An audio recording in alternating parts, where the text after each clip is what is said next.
आदिल सबको, घर वालों को भी, हमें भी आबाद कर गया, तो बस खुद वो गुजर गया। तो याद आती है उनको? हाँ, बहुत याद आती है। કેવી કરુણતા!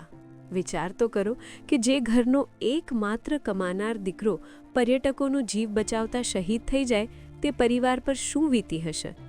ગત વર્ષે 22 એપ્રિલે પહેલગામમાં થયેલા આતંકી હુમલામાં ઘણા લોકોએ જીવ ગુમાવ્યા હતા, જેમાંથી જ એક મૃતક આદિલ હુસૈન શાહના પરિવારે આજે મીડિયા સાથે વાત કરી હતી. તેમણે કહ્યું કે આજે પણ તે દર્દ ઓછું થયું નથી. वही कमाता था, वही लाता था, वो मुझे भी देता था, घर वालों को भी देता था, सब कुछ वही करता था।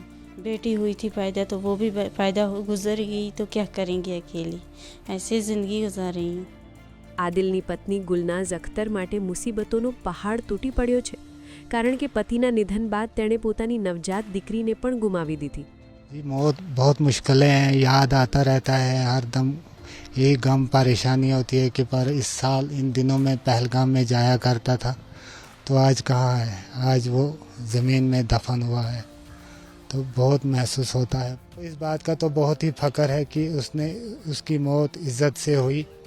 उसने अपनी जान लोगों के बदले में दी, ना उसने हिंदू समझा ना कोई मज़हब समझा, उसके बगैर अपनी इंसानियत को कायम किया, सब लोगों को दिखाया, ना हिंदू मुस्लिम सिख सब एक ही हैं, कि सब के रगों में एक ही खून है.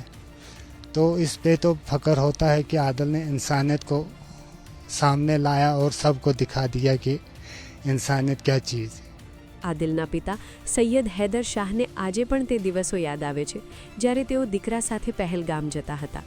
જો કે પરિવારને આ વાતનો ગર્વ છે કે આદિલ ઇન્સાનિયત માટે લડ્યો અને મઝહબ જોયા વગર લોકોના જીવ બચાવ્યા. તેના મોત બાદ પરિવારના સભ્યને સરકારે નોકરી આપી અને ઘર બનાવવા માટે મહારાષ્ટ્રના ત્યારના સીએમ એકનાથ શિંદે તરફથી મદદ પણ મળી હતી. જો કે આર્થિક મદદ પરિવારની શૂન્ય થઈ ગયેલી જિંદગીમાં આદિલની ખોટ ક્યારેય પૂરી શકશે ખરી?